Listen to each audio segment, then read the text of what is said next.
He stood outside my window every night, waving, always waving. And I never saw his face. Not the first night, not the third. Not even when I screamed at him to leave. He never came closer, never ran. Just stood there, a silhouette between the dunes, one arm in the air like we were old friends. And every morning, he was gone. No footprints, no trace, just that same spot in the sand, smooth and untouched. I didn't come to the coast to lose my mind. I came to escape. The divorce had gutted me. 12 years with a woman who barely looked at me during the court hearing. So I booked a cabin off-season. Cheap, isolated, and buried on a stretch of private beach no one seemed to know about. It was late July, but it felt like the world had already turned cold. The cabin was small but clean. Sand had blown up against the back porch. The wind hummed like it had secrets. The first day was silent. No tourists, no boats, just me and the Atlantic. I thought I'd found peace. Then came the first night. I woke up around 2 a.m. No reason, just a sharp jolt, the kind that doesn't let you go back to sleep. I pulled the curtain back, and he was there, tall, still, facing my window. I couldn't see details, just the outline of a man, unmoving, arm lifted in a slow, steady wave. I laughed it off at breakfast, told myself it was a weird dream, maybe a trick of the shadows.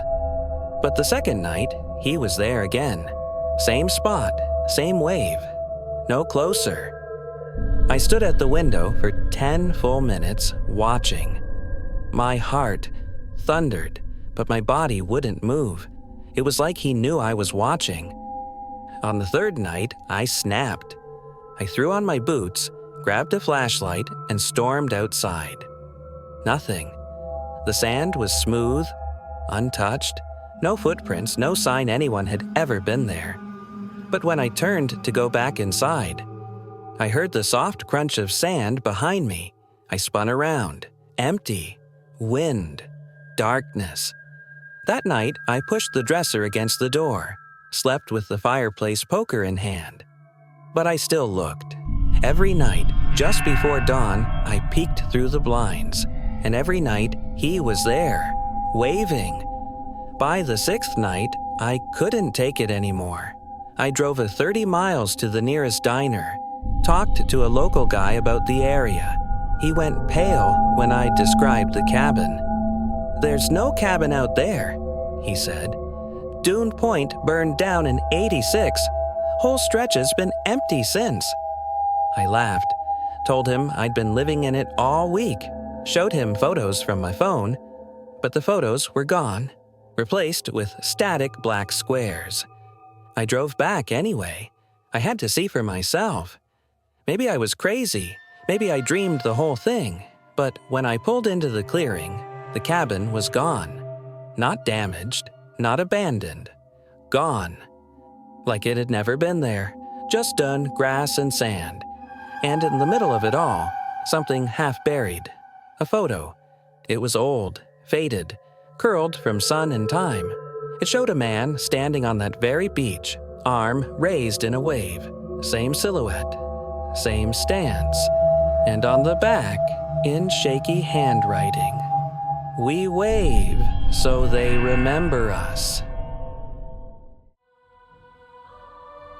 The first time I saw her, she was already buried. Only her head was sticking out of the sand, eyes open, mouth smiling, and no one else on the beach seemed to notice.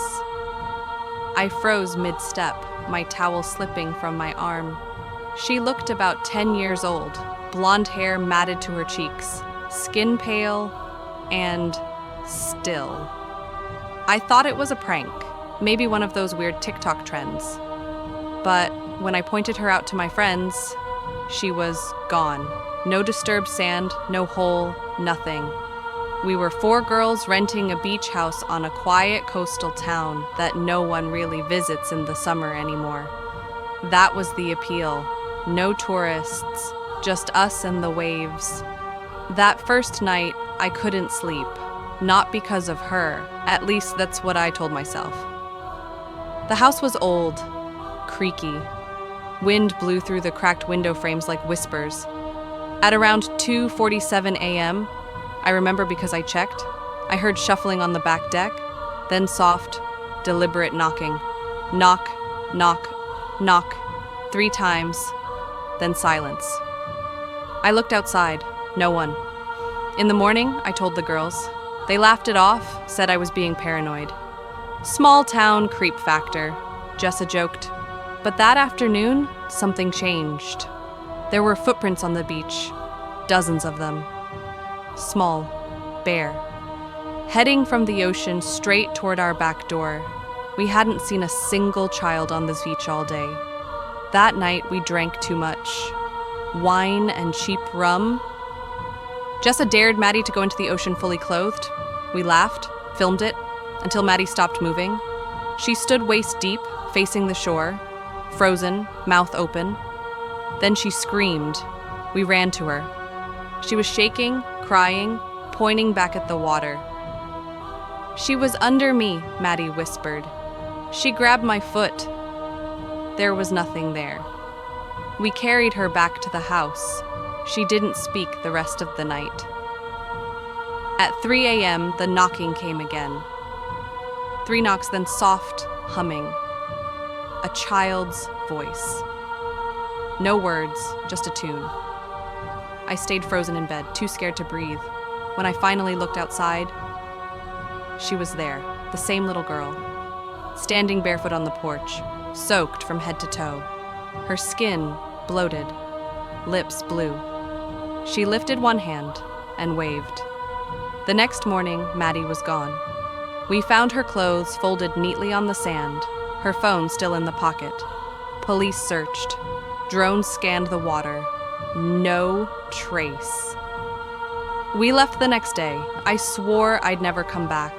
But 3 nights ago, I woke up in my apartment, hundreds of miles from that beach, to the sound of water dripping.